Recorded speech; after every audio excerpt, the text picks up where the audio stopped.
Zombie Beach, Episode 2. Where are the zombies? Where are they, Dan? Well, wasn't there that old 50s song, Where the Zombs Are? Where the zombs are. Woo, woo, woo. Eating the brains on the beach. Exactly. You know, I honestly think we should steal the tagline from Archie McPhee for our podcast, which is taking names and eating brains. I really think that's very, very classic. I'm sure they'll sue us, but what the hell, they can't find us. Either that or only slightly less disappointing than other podcasts. Yes. Only slightly less disappointing than other podcasts about zombies. Hey, actually, I think we should point out to the listeners. Yes. If there are any.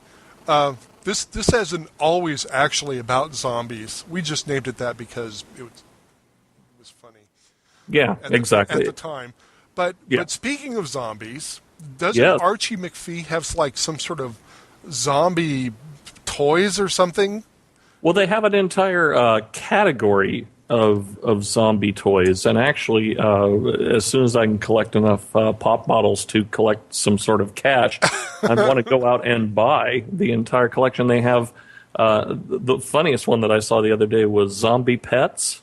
Zombie pets. They have zombie pets, dude. They have this like green dog with like half his rib cage showing and these red eyes, and they have a zombie cat, and they have like a zombie. I think it was a zombie hamster. Might have been a zombie hamster, which has just huge implications in its own right. And they also have zombie Wall Street people, like with little briefcases and cell phones. Oh, that's perfect. Hey, those could be yumbies. There you go. Exactly. Yuppie zombies, yumbies. I like that, yumbies, which sounds really, really close to Gumby, and we'd probably get copyright sued for that. I don't know. Gumby zombie. But you know what? I was thinking it might be kind of cool. Maybe we can get Archie McPhee to sponsor this podcast and give us some of those cool toys for free, and we could run contests to the one person, which is probably you or I at any given moment, to win if they send in like a funny caption or some sort of deal like that. So I think we might approach them. Well, I'll tell you what. Let's put them on the spot right now. Okay. Archie McPhee, send us something for free that we can give away and give you free advertising, or we'll tell everybody that you didn't do it. Yes, and exactly. Then everybody will hate you. Archie McPhee, you've been served. Damn right. Now, another thing in zombie news, you sent me a really, really funny link to an NPR story about a book that just came out called Pride and Prejudice and Zombies. Yes, basically, the story behind this story, this gentleman, Seth Graham Smith, took Jane Austen's original text of Pride and Prejudice and altered it to include zombie attacks. Like, let me read you just one paragraph, which I think is... God bless Gutenberg. You know what? Seriously, it's this I think is so amazing, and the cover of the book is fantastic. Did you see the cover of the book? Yeah, I did. It's there should be T-shirts made. I'm sure there will be. I hope so. Maybe we could make them ourselves. But let me read you just one paragraph from the book, so that the listener can get an idea of what it sounds like. Listen up, listener. And I'll try to read it in my best books on tape voice. Okay.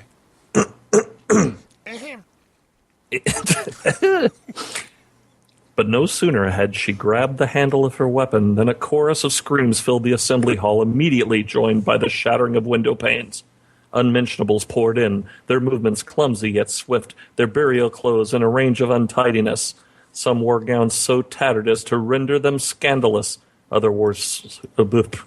I can't even read it. It's so intriguing, I can't even read it. To render them scandalous, others wore suits so filthy that one would assume they were assembled from little more than dirt and dried blood. Oh, I like that line. Isn't that great? That's a really good line. Their flesh was in varying degrees of putrefaction. The freshly stricken were slightly green and pliant, whereas the longer dead were gray and brittle, their eyes and tongues long since turned to dust, and their lips pulled back into everlasting skeletal smiles. How cool is that? That's great. I think it's brilliant. I want to go to like Gutenberg.org and pull up some classics and rewrite zombies into them. You know what? Let me just. I got so excited I knocked over a stack of CDs just trying to get to the keyboard so that I could do that. I think this is a start of something really huge. I really think that over the next few minutes, we're going to see a huge resurgence of classical pieces of literature infused with either paranormal or zombies. Preferably zombies, but I mean, it could be anything. Like I was thinking, what a great book to write, The Quick and the Undead. I think that would be brilliant. I think A War and Pieces could be another one. I don't know. I mean, I'm just. I think that there are so many great books out there that could be written with a horror slant.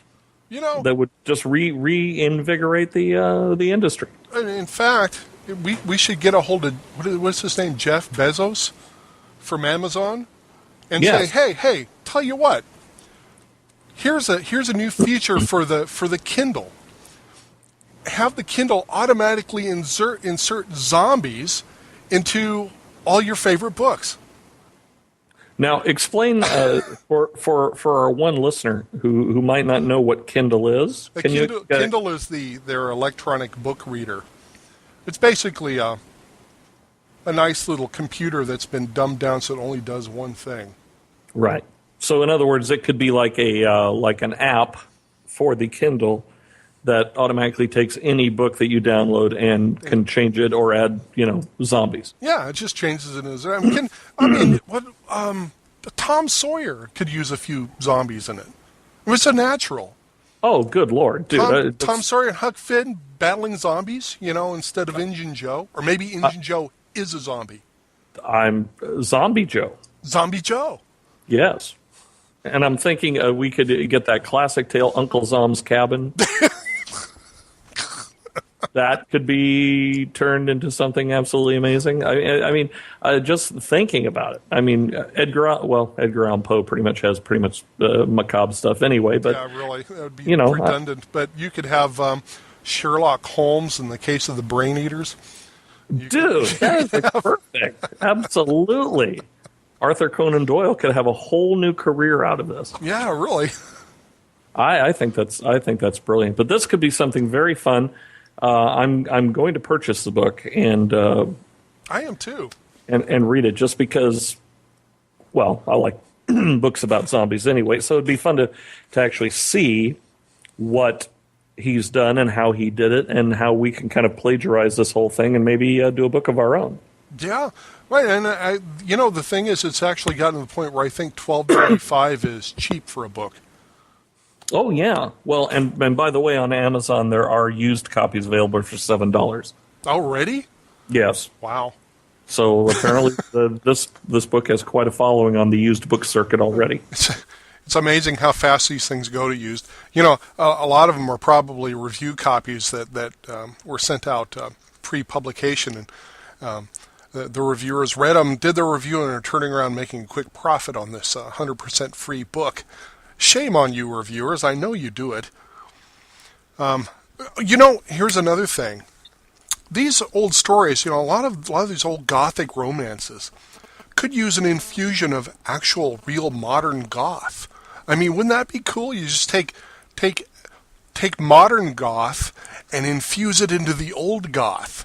Well, yes. I mean, and like we were talking about Edgar Allan Poe sort of being the grandfather of Goth. I just think it's going to be funny when all these kids who are into Goth now get into their 50s and 60s, and their kids... Well, I tell you what, you're the original Goth. Well, back in the Captain Len the Letdown days, you were dressing goth before anybody else was. Thank you, Truman Capote. I think that there is. You're very welcome. There is room for that. In fact, I'm sure that sometime in the future there will be children asking me to come to their school or something to give lectures on Goth or something. You could be like, you go to show and tell.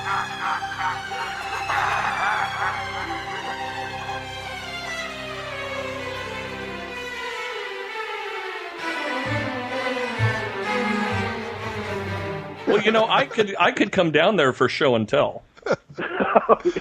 Well, we don't want to scare people, okay? That is true, and I guess there are federal injunctions still pending in your state. Well, with this kind of, middle-aged Homeland Security, white makeup and black lips. Oh, please, come on! I'd fit in like bad. I would fit in like every other goth kid in that state. Yeah, there's look, a really old goth person. Yes. The original goth person. He's the very first goth. Oh, great wise goth! Will you please tell us what it was like in the old days? Where's your scars? I'd be like the old sage goth. Right. With these really tight pants on. Exactly. You would look really stupid because you got these wide legs instead of skinny legs. Yeah, I'd be this Camel big fat old goth guy wearing like these Doc Marten boots and these like really tight pleather pants that are like splitting at the seams, and my like sleeveless Susie and the Banshees t-shirt. Sushi and the Banshees. Well, that's probably where I'd eat, but that's a little tradition. You got a little bit of sushi on the shirt. Wow. What was Bauhaus really like in the day? Shut up, kid. Get off my lawn. Get the hell off my lawn, you little bastards. You little Marilyn Manson pieces of crap. You don't know from Goth. Whoa. Now that's kind of now this is an interesting point. What do you call an aging goth? Do you call him a moth? A goth. A groth. A groth. Good evening. Good afternoon. David speaking.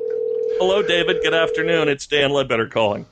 Well, I'm at work, gosh darn it. But you're at work? You're at work? Dude, you told us this was the night that you weren't at work. They've changed my hours. Sorry about that, but I'm in the middle of cooking some nachos, so okay. I'm going to have to let you go. Go back to your nachos at the strip club.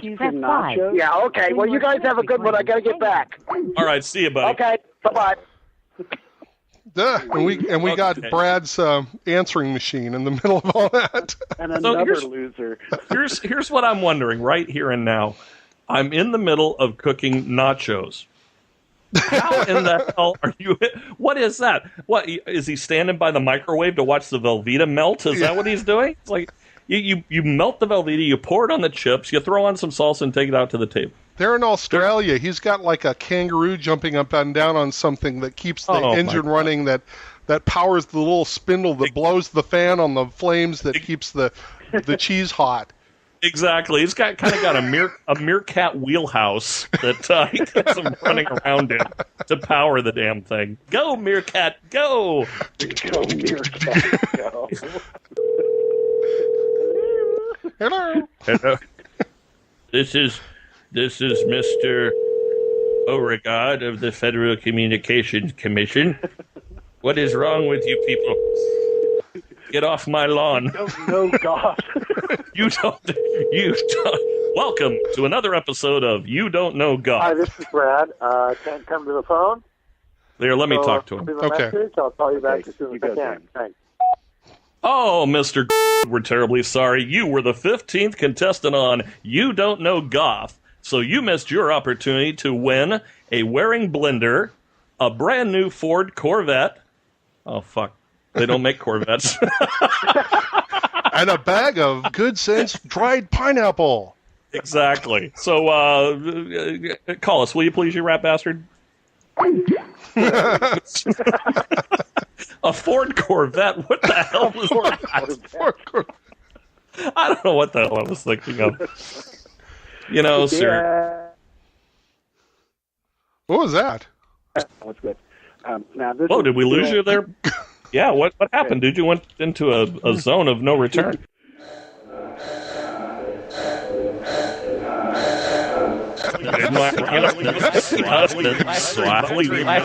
Zombies! Zombies! Zombies!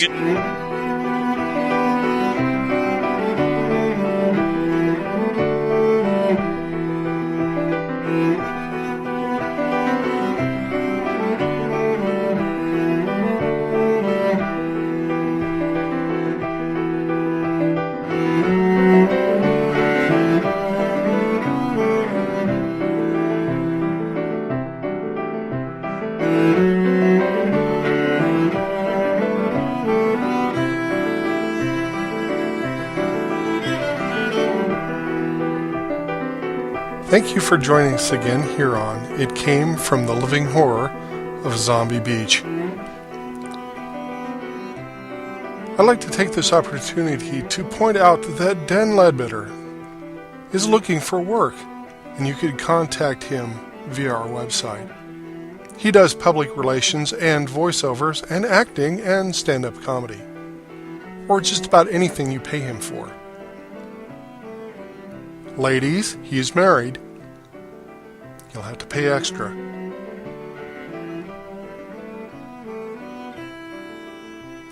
I'd like to also thank Erin Starks for using her music. This is The Tale of Room 620 from her album Depths of a Year, available at magnitunes.com. And as always, you could join us at .zom.com.